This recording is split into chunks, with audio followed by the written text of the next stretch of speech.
The story begins in Yokohama City, where an enormous kaiju suddenly appears, so the authorities sound the alarm, ordering the citizens to evacuate. It starts destroying the city, and everyone watches the news, as a helicopter starts blasting the monster, but it doesn't do anything, so everyone starts to get worried.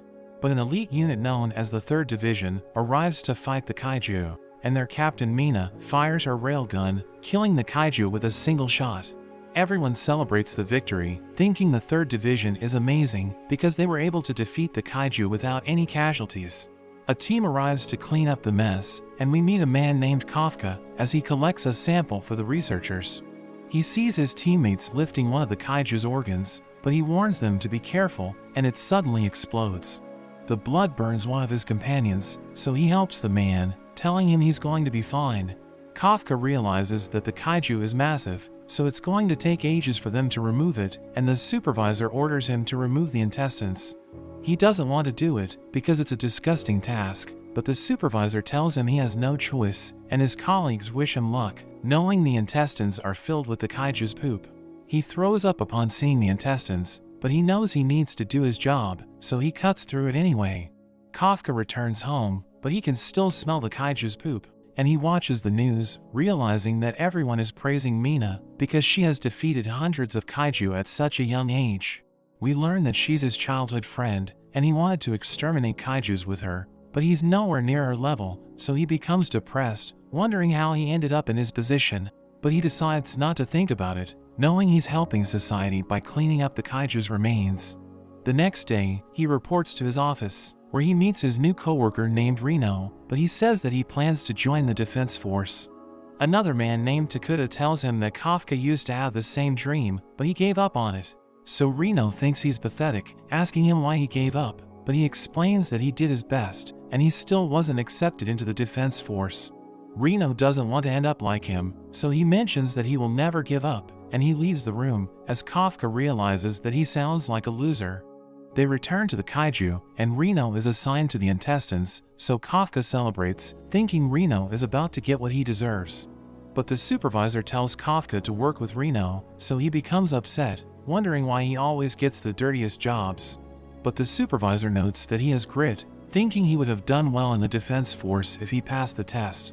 During their break, Kafka realizes that Reno has lost his appetite, so he gives him a vitamin pack, telling him to drink it so he doesn't pass out. Kafka adds that he needs to plug his nose, saying he needs to do it to survive, but he refuses, so he forces him to do it, and they start working together, as Kafka helps Reno with his job. Later that day, everyone prepares to go home, but Reno approaches Kafka, thanking him for his help. He can't believe Reno is doing this, and he tells Kafka that it's not too late to join the defense force, because they've raised the age limit for applicants. Reno knows he isn't happy with his life, because he looked sad when he talked about giving up, and Reno tells him to do whatever he wants. But he thanks Reno for giving him hope, realizing that Reno is a good person. But at that moment, a kaiju suddenly appears, and it's about to eat him, but Kafka grabs him, and they manage to survive. Kafka tells him to escape and call for reinforcements once he's safe, but he refuses to leave, so Kafka reminds him about his dream, saying he can't join the defense force if he doesn't survive. So he runs away, and Kafka calls the kaiju, so it starts chasing after him, trying to eat him, but he enters a building and jumps out a window. In a flashback, we see Mina crying, so Kafka approaches her, trying to cheer her up. She explains that she's sad because her cat died, and they stare at the ruins of their city, as they mention that they're going to join the defense force. But he thinks she doesn't have what it takes, and he tells her that he's going to become a better defense force officer, saying they will exterminate the kaijus together. But we return to the present, as the kaiju continues to pursue Kafka, who realizes that he can't escape, so he prepares to fight it. But it crushes his leg, and it's about to eat him. But Reno returns, and he wonders why Reno is doing this, so he explains that he'll never make it in the defense force if he can't even save his colleague. So Kafka realizes he's pathetic, knowing he can't protect anyone, so he doesn't have what it takes to enter the defense force. The kaiju is about to kill them, but a tiger suddenly stops it, as the soldiers open fire, and they blow it to pieces. Mina reports that the target has been destroyed, and she tells her men to follow her, saying they need to check if there are more kaiju in the area. That evening, We see Kafka in a hospital, realizing that Mina is amazing, and he thinks he'll never reach her level. But Reno knows that he wouldn't be alive if Kafka didn't save him, thinking Kafka is amazing, so he needs to consider joining the defense force. He thanks Reno for making him feel better, saying he has decided to apply to the defense force, but he suddenly sees a strange creature, which tells him that it's looking for him, and it suddenly dives into his mouth, causing him to struggle. Reno notices this, so he asks Kafka if he's okay, but Reno is shocked when he sees him. Kafka looks in the mirror, realizing he has turned into a monster, so they both panic, but Kafka explains that he still has control over his body, and another patient sees them, so he calls for help, and they know that Kafka is about to get hunted down, so they decide to run away. We cut to Mina, as she thinks about Kafka, who promised her that he's going to stay by her side, but she calls him a liar, because she's fighting the kaijus without him. She receives a call, and she learns that a kaiju has appeared in the hospital, so she promises to get rid of it. In a flashback, we see Mina laughing at Kafka, thinking he's corny for saying that he will protect her if she's ever scared. He starts to get embarrassed, but she actually thanks him and is happy that they will always be together.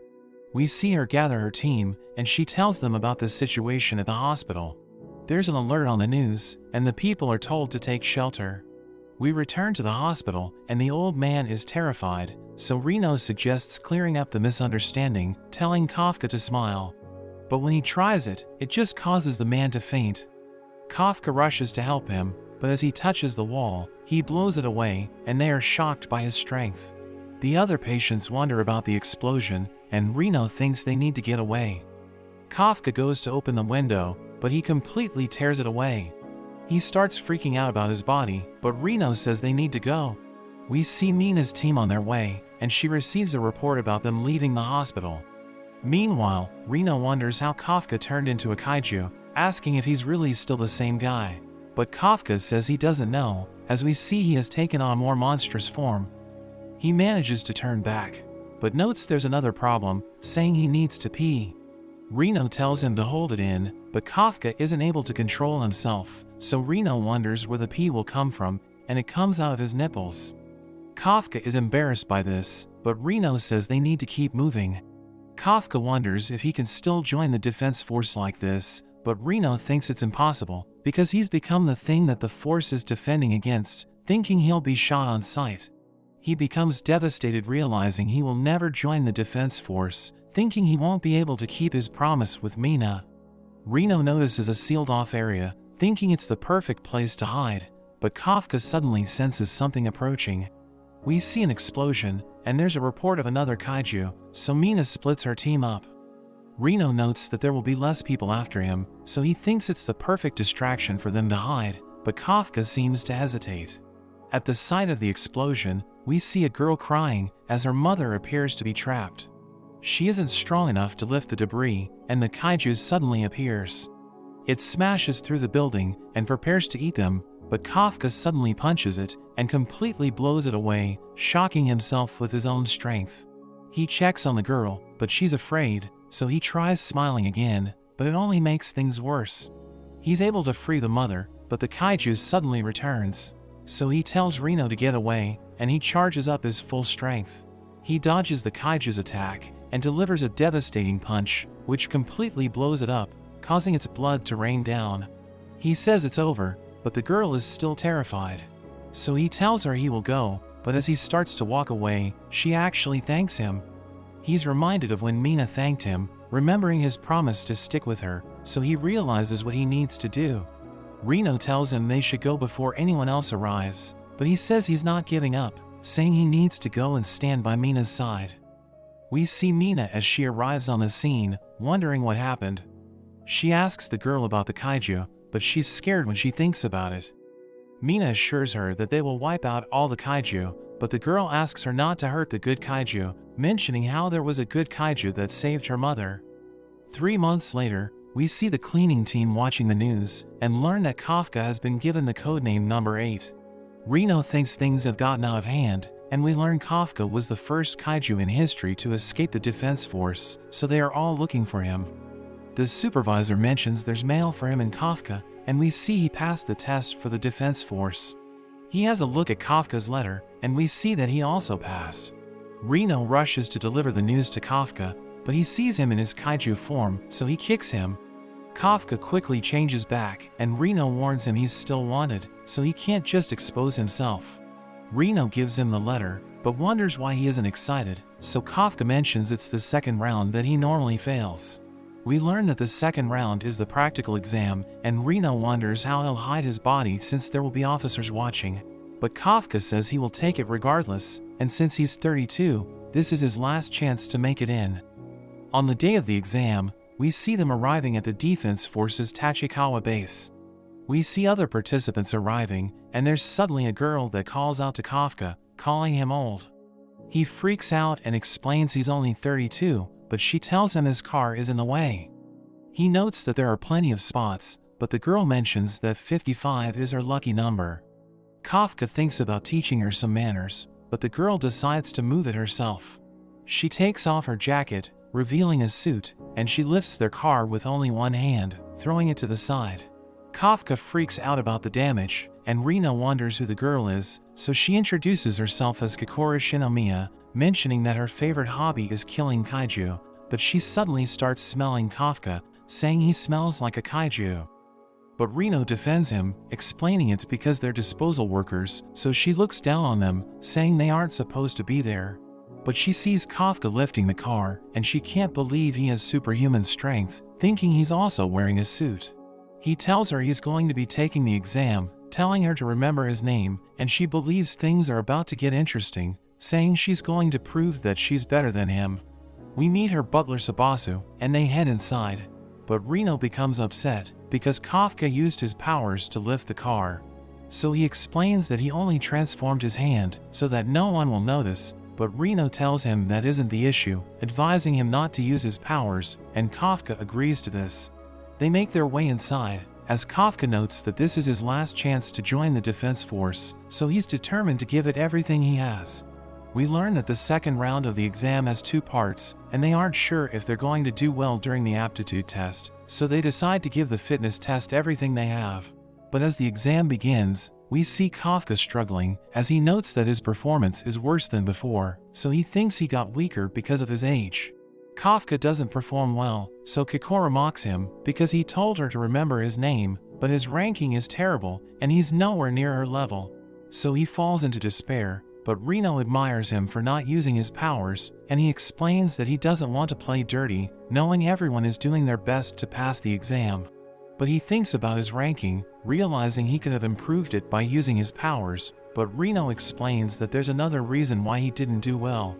They start talking about the top dogs in the exam, and Reno tells Kafka about the rank 2 candidate, Haru Izumo, revealing that he graduated top of his class from a prestigious university.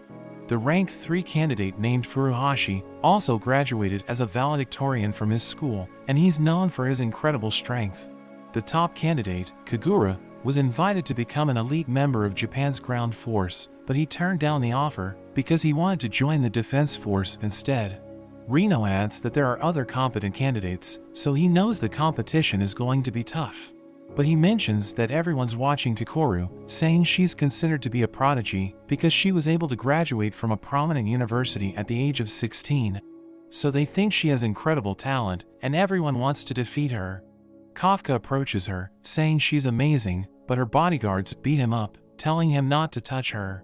She thinks he's pathetic, and she promises to keep making him look bad, so he becomes upset, saying he's going to get his revenge. But he thinks he's going to fail the exam, so Reno tells him not to lose hope, thinking the next test is about kaiju corpse disposal, so they think they have the advantage. The candidates head to the next area, where they meet Sashiro Hashina, the vice captain of the 3rd Division, who tells them they're about to have their aptitude test.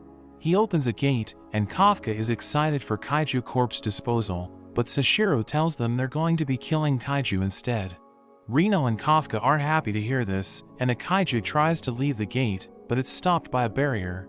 Kokoro sees Kafka freaking out, so she laughs at him, and Sashiro explains that they'll be wearing combat suits during the test. Reno wears his suit, and it fits him perfectly, as it mentions that it has finished analyzing his body. Sashiro explains that the suits are made of organic material taken from kaiju, and it grants the user superhuman abilities. The operator Konomi measures the candidate's unleashed combat power, revealing that Reno has only tapped into 8% of his suit's power, while the top students have unlocked over 10%. Sashiro mentions that they should be able to reach 20% after they finish training, and Furuhashi appears to be disappointed with his result. But Sashiro finds them interesting because only talented candidates can unlock 10% of the suit's potential without training. But Konomi reveals that Kikoru has tapped into 46% of the suit's power, recognizing her as the greatest talent in history because she's already at the level of a platoon leader. Reno thinks he's pathetic, but Sashiro tells him he's doing fine, saying he can still pass the test. But we see Kafka struggling, as Konomi reveals that his unleashed combat power is 0%, which is the lowest number in history, so Sashiro laughs at him, thinking he's going to fail. He can't believe this is happening, thinking there's something wrong with his suit, but Kikoru knows he's hiding his powers, and she's waiting for him to use it before the exam comes to an end. They prepare for the final test, as Sashiro explains that they need to eliminate the kaiju in the area, saying the drones will be monitoring their actions. He reveals that the suits have shields, which the examiners will activate if a candidate's life is in danger, but he explains that the candidate will be disqualified if this happens. The test begins, and Kikoru starts jumping around the area, shooting down the kaiju in her path. But Kafka struggles to move around, saying his weapon is too heavy because his suit isn't giving him power. Reno wonders what they should do, knowing they aren't strong enough to defeat the kaiju, but Sashiro reveals that Mina is watching them. So Kafka remembers his promise to her, and he recalls that this is his last chance to join the defense force, so he's determined to succeed. He thinks there are drones in the area, because the examiners want to see how the candidates will adapt to difficult situations. So Reno realizes that they don't need to kill the kaiju themselves, and they decide to do their part by supporting the others. They see Haru's group fighting a kaiju, and they're struggling against its armor, but Kafka knows its weakness because he disposed of its body in the past. So he throws a bomb, and it stuns the kaiju, as he explains that it has incredibly good hearing, so the explosion overwhelmed its senses.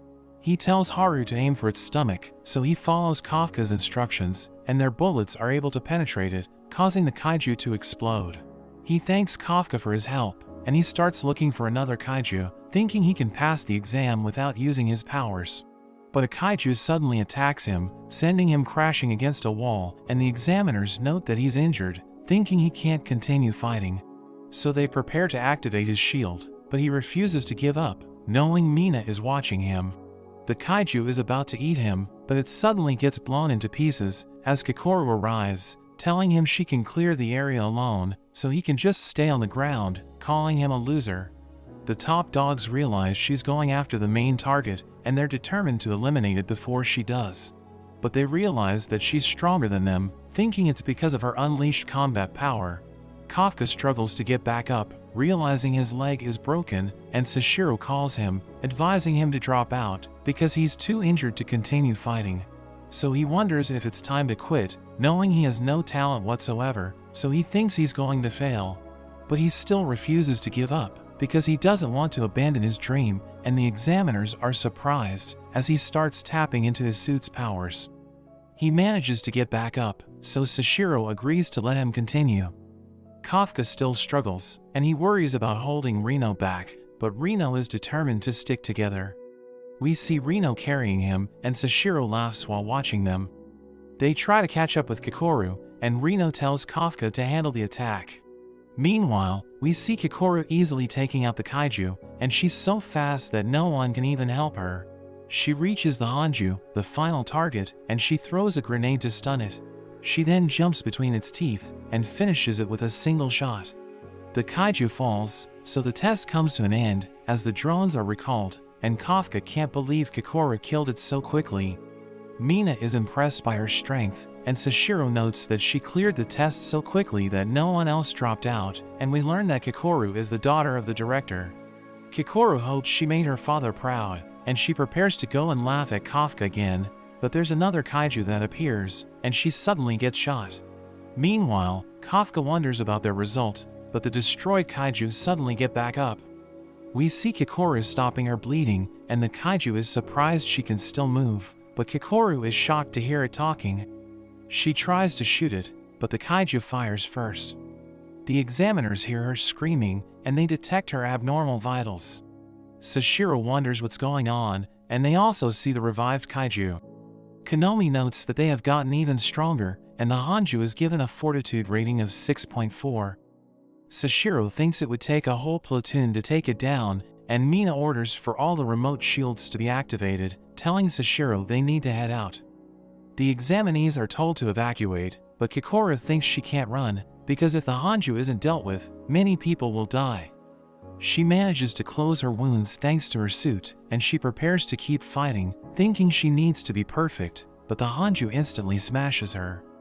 In a flashback, we see her with her friend Risa, who is happy for her because she got the top score, but Risa's father picks her up, and Kikoru is left alone. Tsubasa joins her, mentioning her father will be home today, and he thinks he will be happy with how she did. Kikoru is excited, but when she gets home, her father doesn't care about her score, thinking it should be normal for her to be at the top. He tells her that celebrating a single success only leads to failure, and he says she needs to be perfect for the sake of their nation's future. She remembers her father's words and continues to fight, but the Hanju keeps hitting her. She tries to stand back up, but the Hanju suddenly grows horns, and Konomi is surprised to see it regenerated its offensive uni-organ. It begins charging up an attack, and Sashiro wonders if they'll make it in time.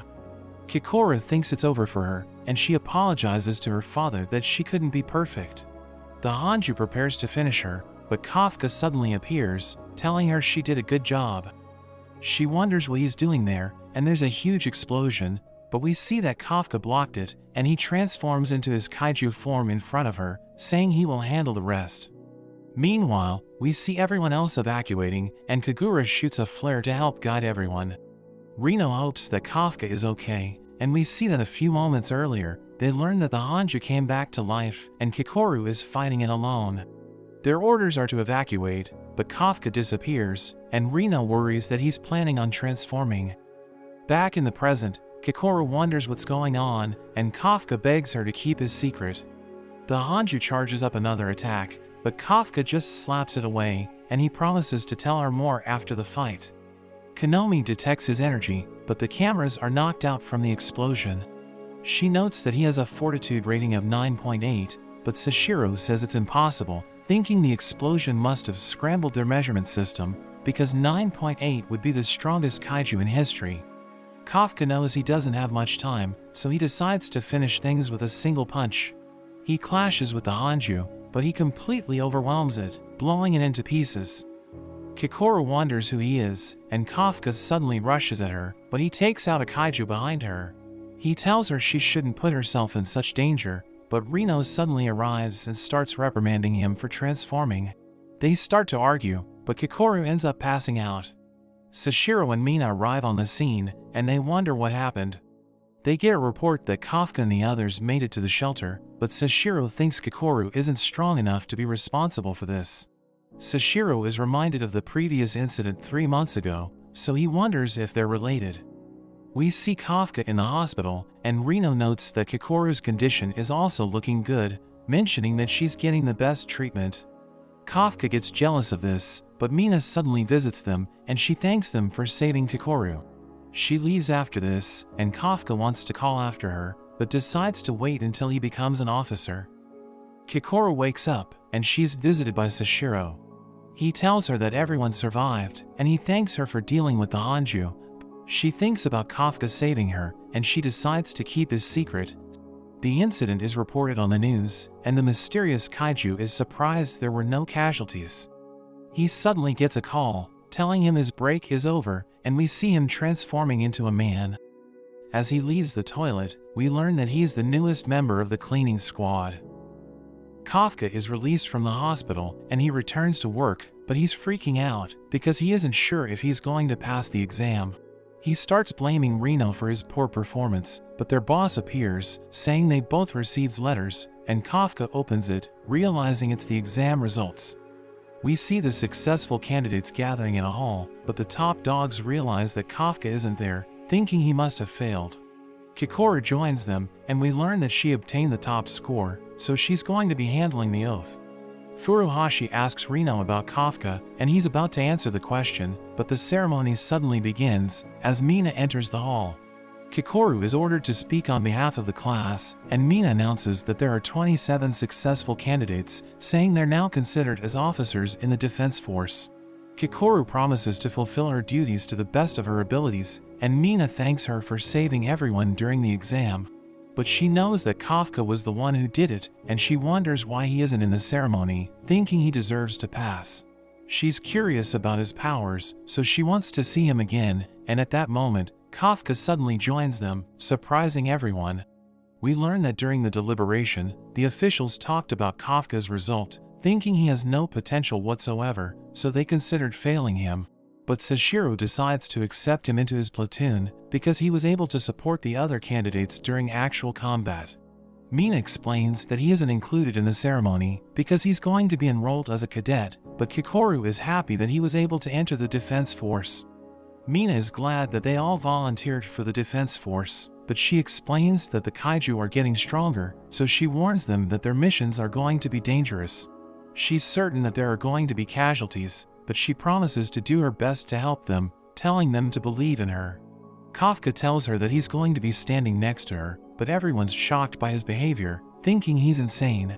She tells him he's disrespectful, so she decides to punish him, telling him to do 100 push-ups, and Sashiro laughs, telling her to go easy on him.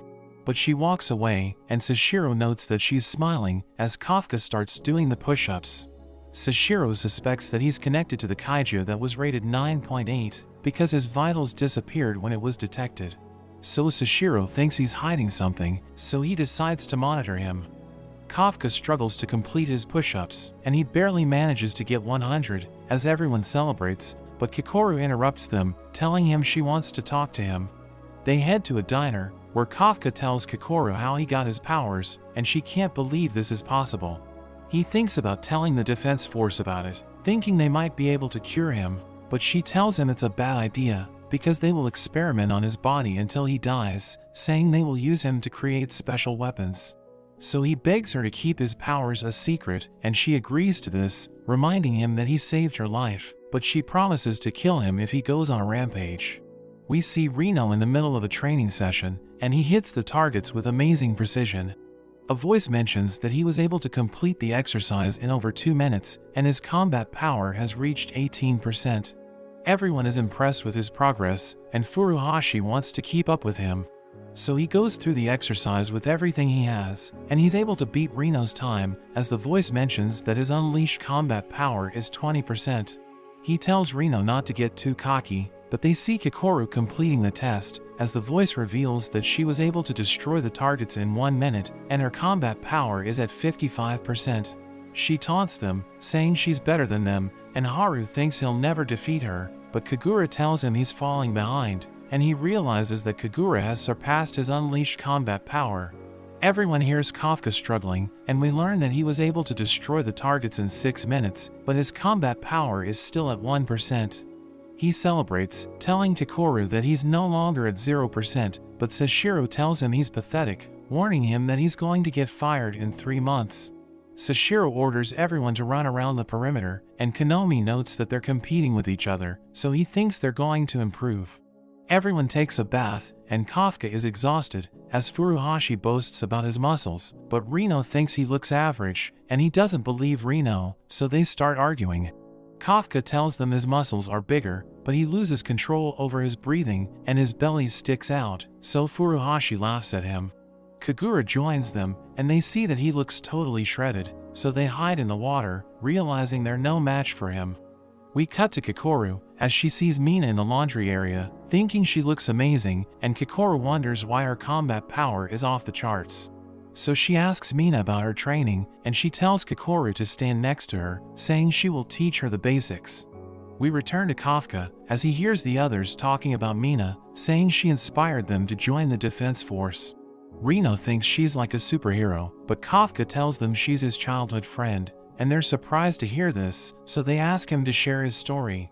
They continue training together, as Kafka struggles to keep up with the others, and one evening, we see Kafka staying up late, thinking he needs to study harder. Sashiro joins him, telling him to go to sleep, but he explains that he doesn't want to get fired, and Sashiro knows that he's doing this for Mina because he heard them talking in the bath. Kafka admits that he promised to fight by her side, but Sashiro explains that he's the vice captain, so Kafka needs to steal his spot to achieve his goal.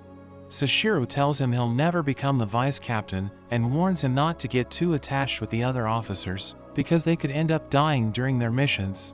At that moment, the alarm rings, and everyone realizes there's a kyju, so they prepare to head out, as Sashiro tells Kafka it's time for his first mission. We see the civilians being evacuated, as a hanju appears in the middle of a city, and it's surrounded by smaller kyju. The defense force wants to minimize damage to the surrounding area, so they plan to defeat the hanju at the central sector. Mina volunteers to get rid of it, saying she will destroy it from a distance, and she wishes everyone luck. The officers make their way to the city, as Sashiro tells them it's time to hunt kaiju, but Kikoru still can't believe that Kafka is kaiju number 8, and she looks forward to seeing him unleash his powers. Japan's ground force prepares to fire their artillery, as Sashiro's platoon sees the hanju. He tells them that Mina will deal with it, and they just need to focus on eliminating the smaller kaiju, which are being spawned by the hanju, because they might escape from the area. He orders everyone to prepare for battle, and they get fired up, as Sashiro tells them to have fun. Kafka knows that he needs to prove himself, because he could end up getting fired if he doesn't perform well, but he tells Reno that he's excited for the mission. A group of kaiju appears, and Kikoru charges in with the others, but Kafka slowly climbs down the building. A helicopter arrives, and we learn that Mina has reached the sniping spot, as Konomi tells the ground force to lure the hanju to the central sector. So they open fire, launching several rockets at the hanju, but it has no effect, and it starts moving forward.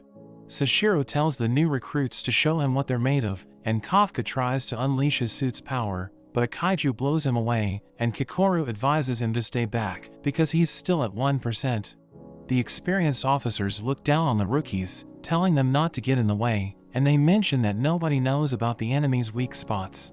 But Kikoru starts blasting the kaiju, blowing them to pieces, and her seniors are amazed by her combat skills.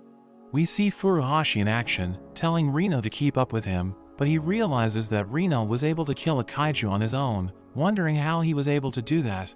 So he explains he's using freezing rounds, saying it fits his style, because it allows him to slow down the enemy while he's fighting. The seniors are impressed with the new recruits, because they're eliminating the kaiju by themselves, and the platoon leader Nakano explains that the batch is filled with talented members. Kagura and Haru are competing against each other, wanting to see who gets more kills, as Nakano notes that they're complete opposites, but she thinks they're both attractive. She thinks the rookies are amazing, because they're outperforming their seniors, and Konomi reports that Reno and Furuhashi are at the forefront. But Kafka realizes he's being useless, so he wonders what he can do to help, and he sees a dead kaiju, thinking he might be able to find its weak spot. So he starts dissecting it, realizing that the core isn't where it's supposed to be, and he sees it at the base of the neck, so he reports this to Sashiro, advising the officers to hit them from the side. He adds that the kaiju have reproductive organs, and he warns Sashiro that they might spawn new kaiju if the organs aren't destroyed. Sashiro thanks him for the information, and Konomi shares this with everyone, as he realizes that he was able to help the defense force, thinking he might be able to fight by Mina's side. But he sees a massive explosion, and we see that the ground force is continuing to pressure the hanju, but it has already reached the central sector, so they decide to retreat. The defense force shoots its legs, trying to immobilize it, as Mina takes aim, and she charges up her railgun, increasing her unleashed combat power to 96%. Sashiro tells Kafka to watch closely, as Mina fires her weapon, blowing a massive hole into the hanju's body. Kafka can't believe how powerful she is, and Sashiro tells him he's nowhere near her level. She fires another round, destroying the hanju's head, and it crashes to the ground, but she keeps firing her weapon, and Konomi tells her it's already dead, but she doesn't care, and she continues to obliterate its body. Kafka thinks she's incredible, and Sashiro asks him if he has given up on his dreams, telling him that he will never reach her level. He asks Sashiro if he can match her strength, but he reveals that he can't, saying he specializes in dealing with smaller kaiju. A kaiju suddenly appears behind him, but he instantly slices it into pieces, and Kafka is surprised by how fast he is, because he couldn't even see Sashiro's movements. He explains that he's better with a sword, saying the captain and vice captain are the most powerful members of the force, so they're given special weapons which fit their fighting styles. Mina reports that the Hanju has been eliminated, but countless kaiju appear, and they start swarming the city. Sashiro tells everyone to deal with them, but Konomi reveals that the rookies are tired, so their combat powers are falling. Sashiro knows this is a difficult mission, but he's impressed that the rookies were able to keep up, so he thinks about taking them to the next level. We learn that most officers retire with an unleashed combat power of 20 to 30%, and those who are capable of going beyond that range become captains. He knows that Kikoru has already reached that level, but he notes that another candidate has potential, thinking Reno might also have what it takes. Furuhashi wonders why he's struggling to keep up with Reno, because he spent 5 years training while he was in college. They receive a report that a kaiju has entered their sector, so they decide to check it out, and they see a strange man dressed as a disposal worker. Furuhashi tells him to evacuate, but he reveals that he was the one who loaded the kaiju with reproductive organs, wondering how the defense force found out about it. We see a cleaning squad watching the incident, but their boss asks them about the new member of their team, and they realize he's gone, so they decide to look for him. The man shoots Furuhashi, blowing a hole into his chest, but the man notes that he missed the heart, thinking he isn't accurate while in his current form. So he reveals his true form, and they realize he's the kaiju that defeated Kikoru, so Reno tries to call for reinforcements, but he realizes that his communicator is malfunctioning. The kaiju reveals that they're in his domain, which is completely hidden from the outside world, telling them they won't be able to contact their comrades. He attacks Reno, hitting his leg, but the kaiju wonders why he isn't hitting his target, realizing that Reno can predict his movements. We learn that Kikoru warned Reno about the kaiju, telling him to watch its fingers, because it moves whenever he prepares to attack. The kaiju fires another projectile, but Reno dodges it, and he shoots the kaiju, telling Furuhashi to retreat and call for backup. He refuses to obey, but Reno begs him to do it, so he runs away, as Reno reveals that he's afraid, knowing he doesn't stand a chance. But he wants to be like Kafka, who is willing to sacrifice his life to save others, and he charges in, planning to buy time for Furuhashi to escape. We see Furuhashi running away, but he starts hating himself, realizing that he's been stuck at 20% combat power for 2 weeks. We learn that Mina saved him when he was young, and he wants to be as strong as her, but he can't even defeat Reno, who was able to surpass him like it's nothing. Reno continues to charge in, but the kaiju appears in front of him, preparing to finish him off, but Furuhashi saves him just in time. We learn that Furuhashi feels pathetic, because he always needs to be saved by someone else, and he tells Reno that he doesn't need to be saved. Reno asks him why he didn't escape, and the kaiju reveals that they can never leave his domain without his permission. So Furuhashi decides to fight with Reno, saying he will try to create an opening for him. Reno charges in, as Furuhashi stuns the kaiju with a conductor round, and Reno unleashes his maximum combat power as he opens fire on the kaiju. But the kaiju uses a wall of corpses to defend himself, and he launches a counterattack, hitting Reno repeatedly. We cut to Sashiro, as he receives a report, which mentions that they've lost contact with Reno and Furuhashi. So Kafka realizes they're in trouble, and he sees something moving in a kaiju's corpse, as Kikoru approaches him, telling him that the mysterious kaiju is in the area. Reno collapses, as Furuhashi tries to save him, but the kaiju knocks him down. He starts torturing Reno, as Furuhashi reaches out to his rifle, thinking Reno has the potential to become a captain, and he doesn't want Reno to die, so he's willing to risk his life to save him. But Furuhashi realizes that his rifle is broken, and the kaiju is about to kill him, but Kafka suddenly arrives, and he punches the kaiju, knocking his head off.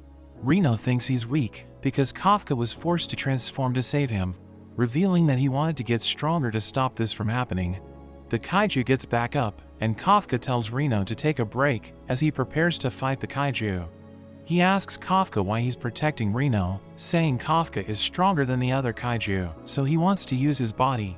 The kaiju suddenly launches a projectile, and Kafka coughs up blood, but the kaiju realizes he's tough, so he prepares to attack Kafka with everything he has. Reno tells Kafka to escape, as the kaiju launches countless projectiles, but Kafka unleashes a powerful roar as he protects himself with a barrier. He starts pummeling the kaiju, who tries to use the wall of corpses to defend himself, but Kafka rips it open, and he continues his assault, breaking through the kaiju's defenses. The kaiju knows he doesn't stand a chance, so he decides to retreat, but Kafka hits him with all his might, blowing him away.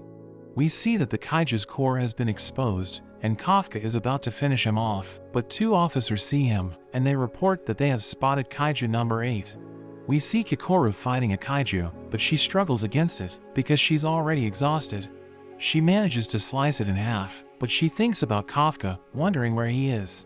We learn that she was with Kafka before he left to rescue Reno, and he told her that he can sense the humanoid kaiju, so he transformed into his kaiju form, telling her to take care of everything while he's gone. But she hears the report from the officers that spotted him, so she becomes worried, realizing Kafka is in trouble, as Sashiro gives the order to neutralize him. The kaiju recovers, and he manages to escape, realizing that his domain has been destroyed. But he now knows how Kafka fights, so he thinks he'll be able to defeat him in the future. He tries to kill the officers, but Kafka shields them, and the kaiju tells him that they'll meet again, as he disappears. Kafka jumps away, knowing he needs to escape from the defense force. So he hides in an alley, but Sashiro finds him there, and he reports that he has made contact with kaiju number 8. He tries to attack Kafka, but he manages to evade, realizing that he can barely keep up with Sashiro's movements. Sashiro realizes he's a worthy opponent, so he removes his limiter, and his unleashed combat power reaches 92% as he prepares to fight with his full power. Kafka worries about hurting him, but he suddenly gets slashed. He struggles to keep up with his speed, and he realizes Sashiro is on a completely different level. His arm gets cut off, and his core is revealed, but he manages to regenerate himself. He notes that regeneration uses up a lot of his stamina, so he knows he can't take too many hits like that.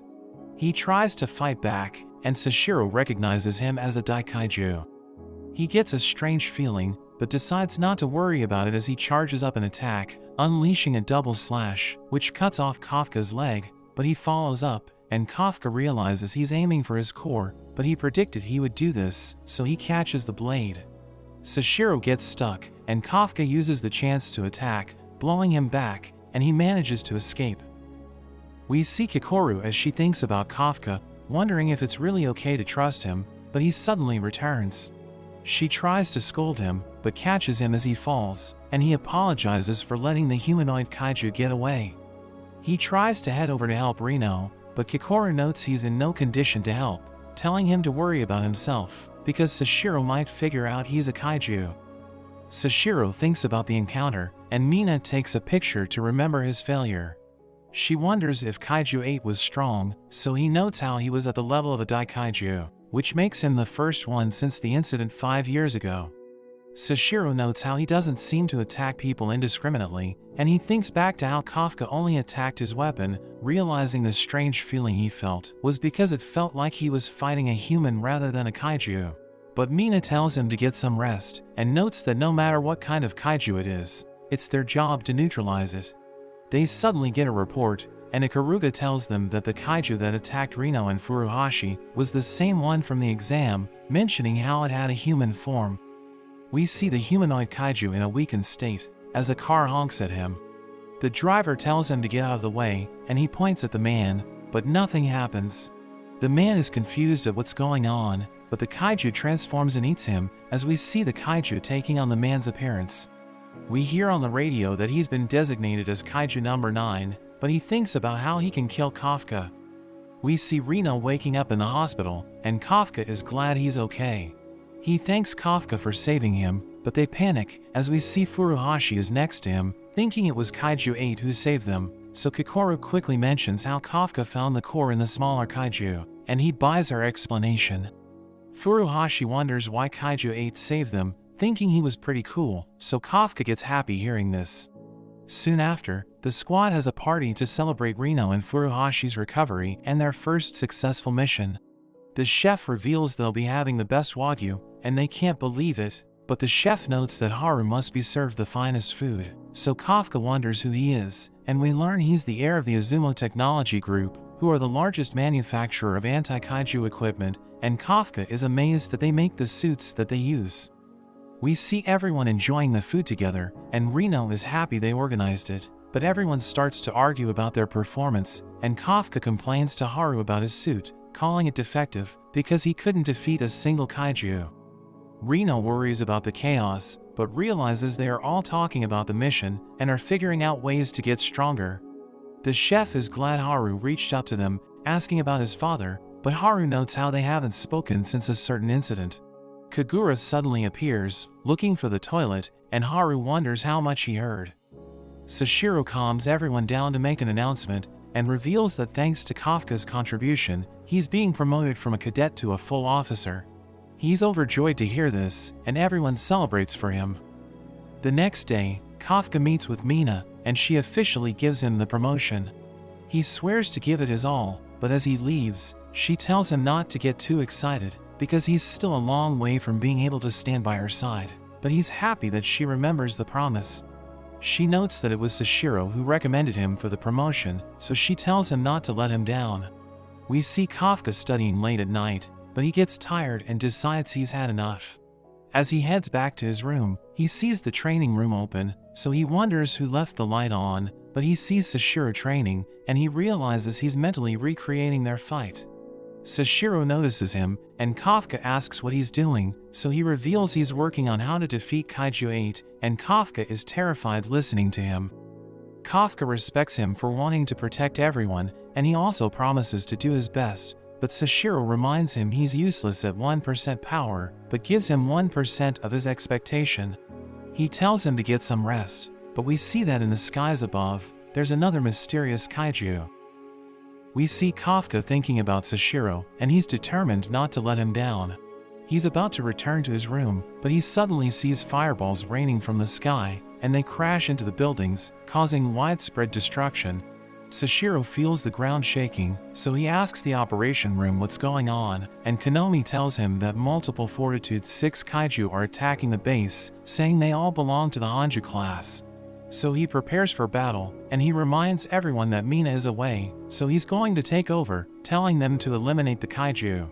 But he notes that there are no reports of damage from outside the base, and he finds this strange, realizing they aren't behaving like normal kaiju.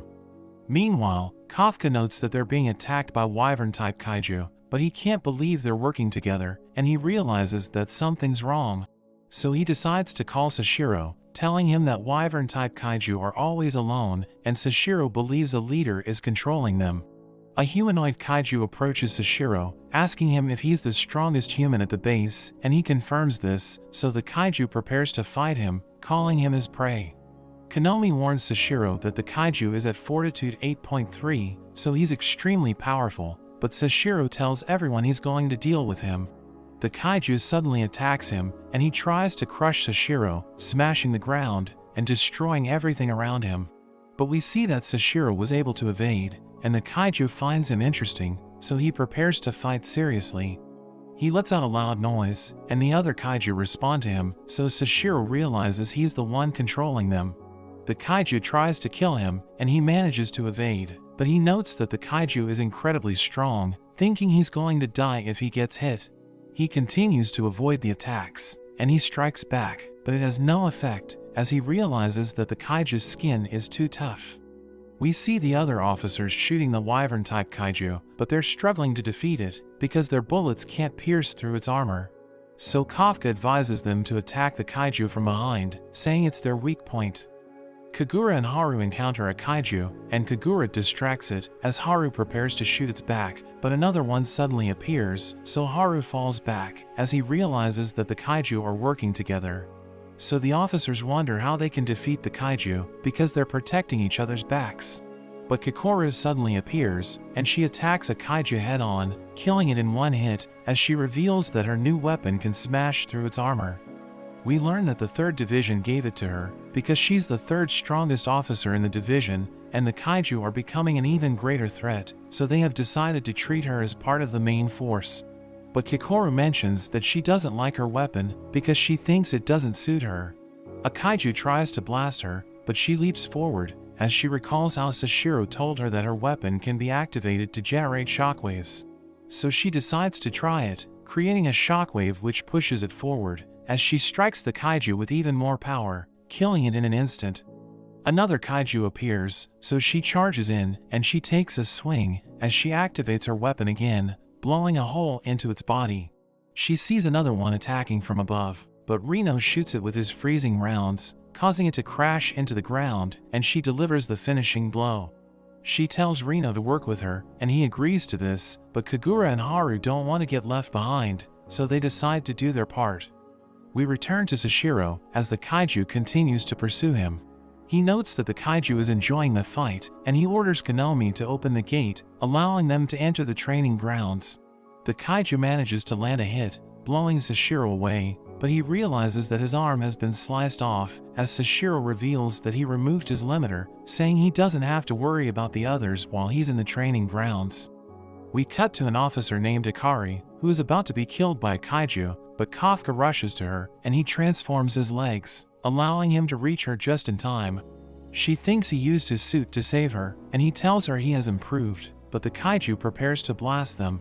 Kikoru suddenly arrives, and she tells Kafka to retreat with the wounded officers, while she and Reno deal with the kaiju, and Kafka observes them as they fight, thinking their teamwork is amazing. The off-duty officers arrive to help, and everyone works together, as Kafka notes that they're pushing the kaiju back.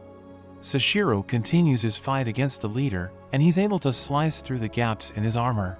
So the kaiju protects himself, thinking Sashiro is becoming predictable, but he suddenly cuts through his armor, slicing him into pieces, as he realizes that Sashiro aimed for the gaps as a diversion. But his body quickly regenerates, realizing Sashiro is a worthy opponent, and he tries to fight back, but Sashiro easily overpowers him, and he realizes that his core has been exposed. Sashiro delivers the finishing blow, and everyone thinks the fight is over, but they realize that something's wrong as the kaiju suddenly transforms into a massive creature. We learn that the kaiju shifted the position of its core, so Sashiro wasn't able to destroy it, and it covers the area with steam, as Konomi reveals that it has reached Fortitude 9. So she becomes worried, thinking he won't be able to defeat it, and Kafka realizes Sashiro is in danger, so he decides to help him. Sashiro tries to fight, but he realizes that his attacks are working because his blades aren't effective against giant kaiju. So he thinks about targeting the core in its back, but he suddenly starts bleeding as his suit informs him that he's about to reach his limit, and it suggests canceling his maximum release. But he fights on, thinking he might be able to defeat the kaiju in 1 minute, and he tries to attack from behind, but it suddenly attacks him, blowing him away. His suit mentions that he has reached his limit, so it cancels his maximum release, and Konomi thinks he's dead. But he reveals that he's okay, saying his shield protected him, but he wonders how he can defeat the kaiju, knowing he's at a disadvantage. He cuts the kaiju, but it immediately regenerates, and it tells him he doesn't stand a chance, as a smaller kaiju pursues him, and it self-destructs, knocking him down. In a flashback, we learn that Sashiro came from a family of swordsmen, and he's considered as a sword prodigy. But his father tells him to give up on joining the defense force, because he isn't good at using other weapons, saying swords are becoming obsolete. But he tries to join anyway, and a high-ranking officer thinks he isn't good enough, because his skills are useless against giant kaiju. He eventually meets Mina, who knows he's a sword specialist, so he thinks she's going to disparage him, but she tells him she needs his help, asking him if he wants to join her. She explains that she specializes in eliminating giant kaiju, but she struggles against the smaller ones, so she tells him to clear a path for her whenever she needs to shoot her target. We return to the present as Sashiro refuses to give up, because he doesn't want to let Mina down. He attacks the kaiju with everything he has, trying to slice it into pieces, but it's able to catch him, and it's about to crush him to death. Kafka sees this, realizing his life is in danger, so he decides to help Sashiro as he prepares to transform. But everyone suddenly hears Mina's voice, and she shoots the kaiju, cutting off its arm and allowing Sashiro to escape. It prepares to attack her, but she fires again, hitting its other arm as it orders the smaller kaiju to pursue her, but she manages to avoid them. The kaiju quickly regenerates, and Konomi tells Mina to target its core, but Sashiro knows this won't be easy, so he tries to help her, and he attacks its legs, trying to immobilize it. But it doesn't work, as he notes that his power output is too low. Kikoru suddenly joins the fight, and she attacks with everything she has, but she gets pushed back as she realizes she isn't strong enough to damage the kaiju. So Sashiro cuts through its armor, and she delivers a devastating blow, which causes it to lose its footing. Kikora realizes she has reached her limit, but she's able to create an opening for Mina, who blows a hole into the kaiju's back, exposing its core. But Konomi tells her she has one bullet left, and the smaller kaiju try to stop her, but the other officers arrive, shooting them down. The kaiju is about to recover, so Sashiro keeps attacking it, knowing he has to stop it from regenerating. He knows he isn't strong enough to defeat it, so the only thing he can do is create an opening for Mina, but he realizes he's about to get eaten. Mina is glad that she chose him as her vice captain, and she removes her limiter as her combat power reaches 96%, and she fires her last bullet, blowing the kaiju into pieces. So everyone celebrates, and Kafka watches Sashiro from a distance, thinking he's amazing. Mina tells him to rest, knowing he has reached his limit, but the other officers know she's also exhausted, so they tell her to leave the smaller kaiju to them. But at that moment, everyone realizes that the kaiju are gathering above them, and Konomi reveals that they have formed a massive bomb, which threatens to destroy the entire base. Everyone thinks they're doomed, but Kafka suddenly charges in, so Sashiro tries to stop him, thinking there's nothing he can do against it. But he wonders how Kafka is able to move so fast, and he transforms into Kaiju 8, surprising everyone, as Konomi reveals that he's at Fortitude 9.8. He realizes that he let his friends down, because they were helping him hide his secret, but he knows he needs to do something, or everyone's going to die. So he uses his boosters, and he takes to the skies, as he punches the bomb with all his strength, blowing it away. But he becomes exhausted, and he crashes to the ground, as the bomb detonates, causing massive destruction, but he uses his body to protect the other officers. Everyone survives, but Kafka thinks it's all over for him because his secret has been exposed, and he can barely move his body. The officers point their guns at him as Mina calls him Kaiju 8, telling him he's under arrest. We see the higher-ups watching the incident, and they can't believe there was a kaiju in the defense force. They discuss what to do with him, and the Director General, Isao Shinomiya, decides to bring him in, saying he will order the 3rd Division to hand him over. We see Kafka in a detention facility, where he wonders what's going to happen to him, and he recalls how Kokora told him that his body might be used to create a special weapon. Mina and Sashiro join him, telling him they'll be transporting him to the headquarters, so they release him and escort him outside. He thinks they hate him because he kept his powers a secret from them, and they walk past the other officers, as Kafka notices Reno, thinking he's upset because he tried to protect his secret. Kafka is about to enter the transport, thinking it's all over for him, but Reno suddenly calls him, saying he'll wait for him to return. The transport prepares to head off, as Mina reveals that there are no cameras there, and she reveals that she's grateful for his actions, because he saved everyone without hesitation. So she explains that she will help him prove that he's human, and report all the good deeds he has done as an officer, thinking the defense force will release him if they don't see him as a threat. She reveals that the 3rd Division doesn't consider him as their enemy, but she says it's time to leave, so she tells him he's about to be transferred to another base. But he asks her if he can still try to stand by her side, and she tells him she'll be waiting for him, so he starts crying as the convoy heads off. Days later, Kafka's friends think about him, and Furuhashi still can't believe he's Kaiju 8 because he was always so cheerful. Akari tells them he saved her life, thinking he's a great person, but Kagura explains that they don't get to decide what happens to him, saying it's up to the Neutralization Bureau. Haru thinks the world will panic if they learn about Kafka, because they might suspect their neighbors if they discover that humans can transform into kaiju. Konomi visits Mina, who asks her if she can fix the documents, and she realizes it's Kafka's records, so she agrees to do it.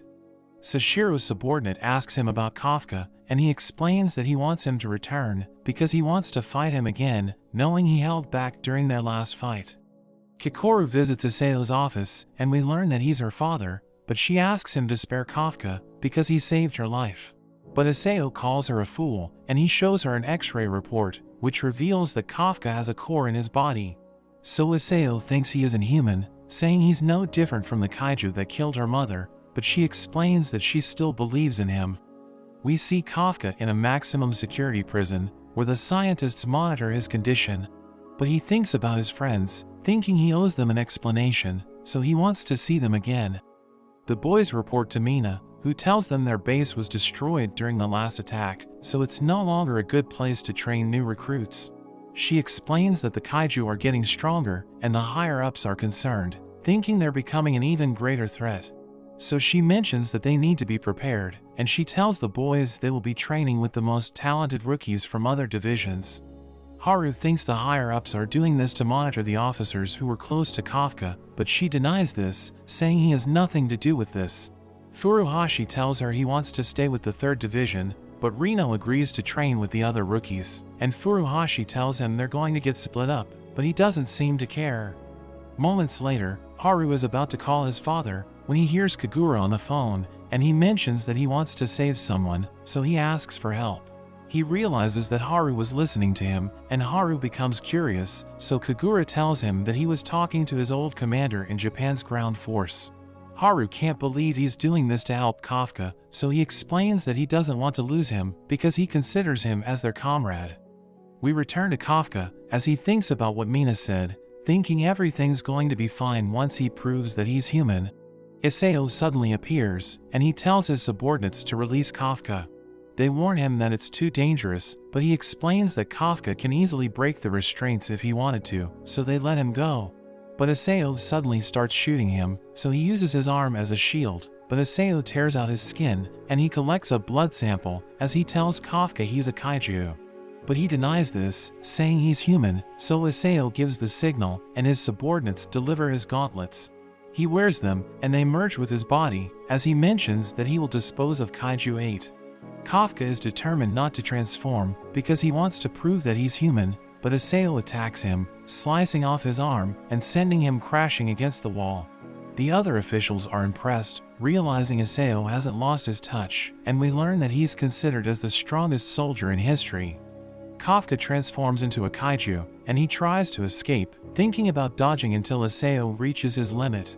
But Isao keeps pursuing him, and he manages to land a devastating blow, but Kafka recovers, realizing Isao is as powerful as a massive kaiju. We learn about Kaiju 2, which appeared decades ago, and it almost destroyed an entire city until the defense force was able to neutralize it. Isao's gauntlets are made using its body parts, and he's the only one capable of using them. He easily overpowers Kafka, punching him with tremendous force, and he realizes there's no escape for him as Isao tries to finish him off. But he suddenly transforms into his full kaiju form, and he lets out a piercing scream as Kokoro realizes that something's wrong. Kafka notes that he can't control his body, and the kaiju inside him tells him to go on a rampage. Meanwhile, we see Reno working out, and Furuhashi wonders why he agreed to go to the other unit when they're all worried about Kafka, but Reno mentions he needs to get stronger as fast as possible so that he can be the one to protect Kafka next time. Furuhashi wonders if Kafka will really make it back, but Reno decides to believe, so Furuhashi gets fired up to train as well. Mina is summoned to the headquarters, and she's told to wait for the results of Kafka's examination. Meanwhile, Kafka goes wild and he charges at Isao, but Isao dodges and notes that he's attacking like a wild animal. Isao prepares to attack his opening, but Kafka twists his body to attack again. He tries to stop himself from inside, but his body keeps attacking. Kikoru tries to call out to him, and Isao manages to counter with a sonic punch. But he notices that Kafka's core is missing, and his body suddenly regenerates behind him. The two clash, and the force starts to destroy the shelter, while the observers are shocked, because it was built to withstand a Fortitude 10 attack. The other chief notes that it seems like Isao is holding back to test Kafka, so Kokoro realizes he's giving Kafka a chance to survive because of her. The fight between the two continues, and Kafka takes a chunk out of Isao's body. The other higher-ups note that it's looking bad, and no matter what Isao tries to do, it seems Kafka has the upper hand. Isao unleashes a massive burst of electricity, but Kafka fires back with his own energy and blows him away. Kafka grabs him and starts smashing him into the ground. He knows he's about to kill him, and he sees Kokoro watching, so he tries to stop himself. Kokoro thinks about everything they have been through, and she decides to keep believing in him, so she tells him not to give up. He tries to break himself free, but the kaiju appears in front of him, and it suddenly eats him. His body prepares to finish Isao off, and Kafka feels himself falling, but there's suddenly light, and Mina grabs his hand, telling him that she's waiting for him, so he comes to his senses. His body attacks, but Kafka ends up hitting himself instead, and he declares that he's human. He ends up collapsing, and his body returns to normal, but an officer prepares to execute him. Isao tells the man to stand down, and we meet the 1st Division Captain Narumi. Isao calls for the medical team, and Narumi wonders what he plans on doing with Kafka. The examination is concluded, and the higher-ups ask Mina what she thinks as Kafka's commanding officer. They note that they have mostly reached their decision, and her report won't change Kafka's fate, so she won't need to feel responsible. She decides not to discuss whether Kafka is a kaiju or a human, but describes him as a Defense Force officer. She mentions his contributions and how he has saved many of his comrades, especially when he stopped the kaiju bomb. The higher-ups think it was possible only because he had powers, but Mina notes how he constantly failed the Defense Force exam and had 0% power with his suit, but he never stopped trying to save people, and he cares for others more than anyone. She thinks back to the accident with her parents when she was young, but Kafka always stood by her side. She thinks he has more humanity than anyone, and his heart can be trusted to be an officer. The higher-ups think her answer is too vague, but Isao thanks her for her report. They prepare to dispose of Kafka, but the decision is left up to Isao. Kafka wakes up, and he's surprised he's still alive. He's shocked to see Isao next to him, and he's glad he's okay, so he's still able to face Kikoru. He wonders if he was accepted as a human since he's still alive, but Isao calls him a kyju. However, they're letting him live for the time being, and we see that Isao decided not to dispose of him. The other members think it's risky to keep him alive, but Isao thinks he can be controlled, and he isn't sure if they turned him into a weapon, it would be as strong, and they need their forces to be at their best with all the recent attacks. The other members still object, but Isao reminds them of the disaster 10 years ago, when Kaiju 6 killed over 200 officers. So if something like that happens again, they will need Kafka's power. The higher-ups remain opposed to the decision, so Isao tells Kafka he needs to prove his worth if he wants to survive. He knows they're just using him as a weapon, but he swears he will get them all to acknowledge him as a defense officer, and he falls asleep while thinking of Mina. But that's where this video ends. Remember to like and subscribe to the channel. Thanks for watching, and I'll see you next time.